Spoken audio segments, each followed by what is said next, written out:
Hi everyone, hope each of you are doing well. This information is regarding EDCI 706 Week 9, which officially begins tomorrow, October 21st. So before we delve into new information for this week, I want to circle back around to PLPB. If you had submitted your PLPB to Blackboard, you should now have feedback from me, and the feedback should be in two areas. Number one, you should have a copy of your PLP document with comments added directly to your work.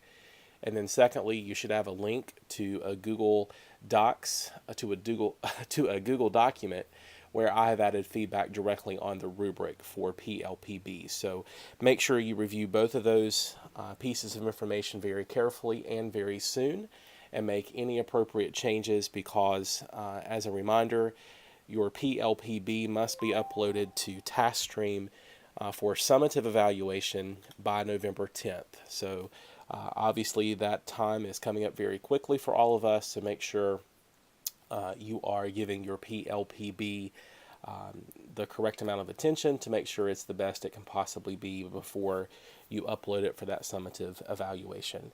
I'll be happy to schedule individual conferences with any of you to review my comments and to just have a conversation about your PLPB. Just let me know if you would like to schedule a conference, and I'll be happy to follow up with you. In terms of our focus for this week, again for week 9, there are 3 chapters that we'll be reading.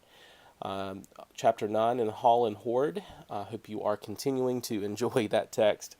It really does give a great overview for all things change, and I think all of you have found that resource very beneficial as we continue to make it through this semester. So also you're going to be reading chapters 9 and 10 in Teacher Wars, and make sure that you are continuing to make those great connections to that text. There are 2 dialogue boards this week.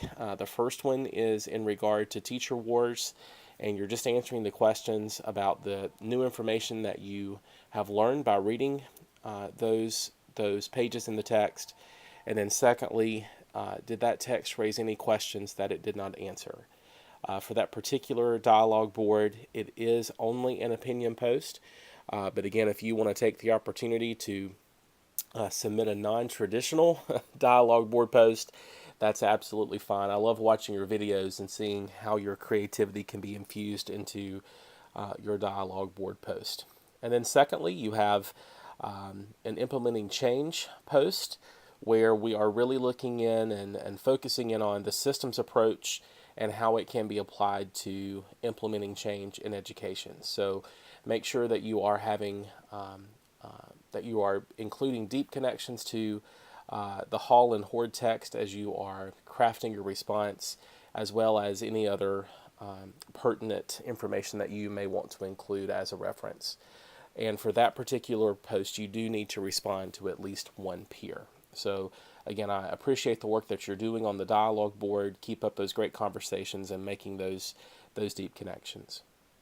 So while we are working on PLPB, also don't forget that CDP A and B are out there.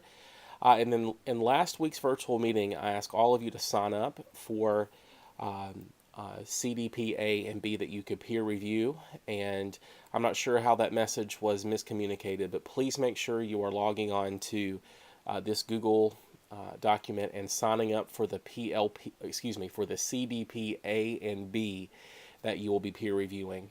Hopefully that has already occurred. If that peer review has not occurred, please make sure that occurs soon. And again, we talked about this a lot last week, but just to review, this is the document that you will use to guide your peer review of CDP A and B. We're just looking for these specific components in your work, and then why you feel like the peer reviewee is either developing or proficient in each of those areas. And obviously any comments that you can include there would be very beneficial to the peer reviewee. So if you have already gone through the peer review process for CDP A and B, please make sure you upload a copy of the comments that you provided to your peer to Blackboard, just so that I can be included in the loop. And if you have yet to complete your peer review for CDP A and B, Again, please do that as soon as possible and upload a copy of your comments that you submitted to your peer to Blackboard too, just so I can stay on the same page as everyone else. Again, last week in our virtual meeting, Emily brought up a great point about going back to the CDP A and B unpacked rubric that we did in our very first face-to-face meeting this semester. I think you all generated a lot of great conversation around that, and we captured your thoughts there. So make sure you use that too, both in your peer review and as you are continuing to work on your CDP A and B. And then keep in mind that once we get into week 10, you will submit your CDP A and B to me for a formative feedback opportunity. So again, that's a quick snapshot for week 9. Again, if you want to schedule a time to meet on any evidence, please know that opportunity is available to you, and I encourage you to do that, to be proactive as much as possible as we continue to move through this semester. So I hope all of you have a great week. I will be monitoring email. Obviously, it's an avalanche of email right now. So let me know if I can help you in any way or if you have any questions or concerns. I hope each of you have a great week. Thanks.